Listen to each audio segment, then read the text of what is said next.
Hai Mas Musa, apa kabar? Baik. Sibuk Baik. apa sekarang? Sibuk apa? Banyak ya kalau ditanya gitu. Bingung. Bingung, sibuk. Yang pasti bebenah diri itu pasti. Iya. Yang kedua adalah beresin perusahaan. Kemudian ketiga beberapa project. Jadi kita punya project, ada project misalnya Kisah Wastra. Terus kita mau bikin project juga yang namanya adalah Laku Aja gitu. Jadi itu program edukasi. Jadi langkah laku itu singkatan dari langkah awal kreatif usaha aja gitu. Oke. Jadi itu salah satu program yang lagi kita siapkan sih. Pingin tahu satu kata yang melambangkan seorang Musa Widiatmodjo. Cuma satu. Harusnya jangan nanya sama saya dong, tanya sama orang-orang gitu kan. Tapi bagi Mas Musa sendiri tuh kira-kira kalau menggambarkan satu kata yang untuk Mas Musa tuh apa? Satu tuh legacy. Oke. Gitu. Legacy. Legacy. Kenapa legacy? Karena saya itu percaya bahwa saya itu dilahirkan oleh Sang Maha Pencipta itu, dia mempunyai maksud dan tujuan. Bahwa kenapa saya kok dilahirkannya di Indonesia, kenapa nggak di Belanda gitu ya, atau di Amerika. Kemudian yang kedua adalah kenapa saya punya background percampuran antara Jawa, Sunda, Tionghoa, dan didikan Belanda, dan itu merupakan kekayaan yang buat saya sekarang adalah menjadikan diri saya.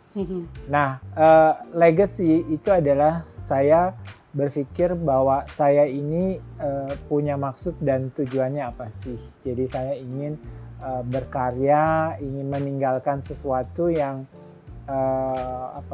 positif bagi Indonesia. Saya sering belajar dan mengajar, bahwa intinya kan kalau kita mengajar itu kan berarti mencoba membawa satu orang atau beberapa orang menjadi lebih tahu, lebih pintar, dan mengubah dirinya menjadi sesuatu yang lebih baik, lebih positif. Jadi saya mungkin boleh mengatakan bahwa saya ingin menjadi salah satu agen perubahan. Nah, kalau kita bicara tentang moto hidup, apa sih yang menjadi moto hidupnya Mas Musa? Kalau moto hidup saya adalah belajar mengajar, gitu. Jadi kita harus sebagai manusia itu kita harus belajar. Belajar itu tidak harus juga keluar. Jadi belajar tentang diri kita sendiri. Jadi kalau di masa kondisi seperti pandemik sekarang ini, justru saya mempunyai dua hal yang menjadikan diri saya lebih baik. Yang pertama adalah memperbaiki hubungan saya dengan Tuhan. Jadi saya lebih dekat dan saya lebih bisa peka untuk mengerti apa maunya Tuhan dan apa kehendak Dia menciptakan saya. Tapi yang kedua adalah juga yang sering dilupakan oleh manusia, yaitu adalah belajar mengetahui, menyelami diri sendiri. Dan proses belajar mengajar ini itu kan akhirnya membawa Mas Musa ke berbagai tempat di Indonesia. Ya. Dan akhirnya jadi mempunyai kecintaan pada wastra Indonesia seperti yang sekarang dipakai. Nah, dari sekian banyak kain tradisional yang dipakai oleh Musa, baik dalam mendesain maupun dikenakan, mana sih yang menjadi favorit? Sebetulnya kalau ditanya menjadi favorit begitu sama aja kayak Ami punya anak. Atau gini, mana yang paling berkesan? Mana yang paling berkesan? Agak susah ya, karena semuanya mempunyai kesan makna yang berbeda-beda. Bahwa kain-kain ini tuh diciptakan oleh para pendahulu kita yang merupakan mereka itu sebetulnya local genius.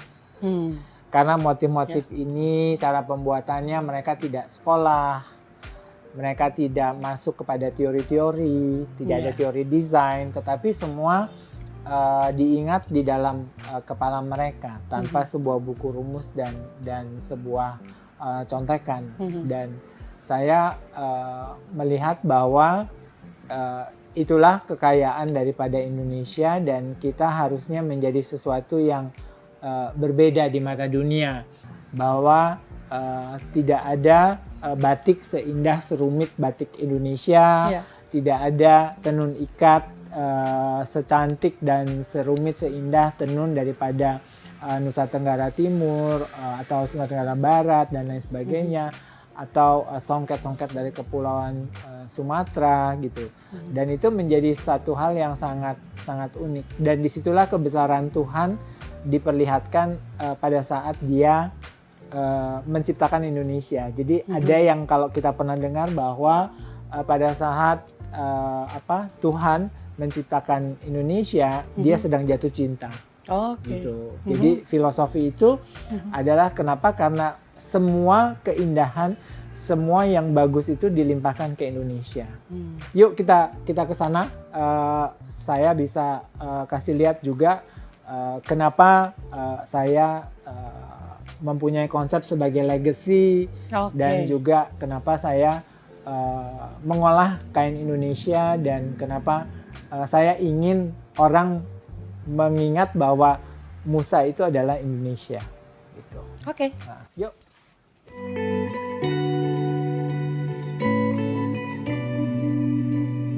Ya, Mas Musa, tadi kan udah cerita panjang lebar tuh tentang legacy. Nah, tapi aku pengen tahu juga kalau kita bicara tentang fashion, fashion itu untuk Mas Musa tuh apa sih? Fashion itu about the uniqueness of who you are. Jadi keunikan diri Anda sendiri, dan juga bicara soal selera atau taste gitu. Kalau Coco Chanel bilang bahwa you can buy fashion but you cannot buy taste gitu loh. Istilahnya memang fashion is a product gitu. Tapi kalau style gitu ya nggak bisa dibeli, atau selera itu tidak bisa dibeli gitu loh. Jadi hubungannya adalah antara individuality, kemudian kalau individuality itu masuk ke brain ya, wawasan, dan kepada produk, cita rasa itu sendiri.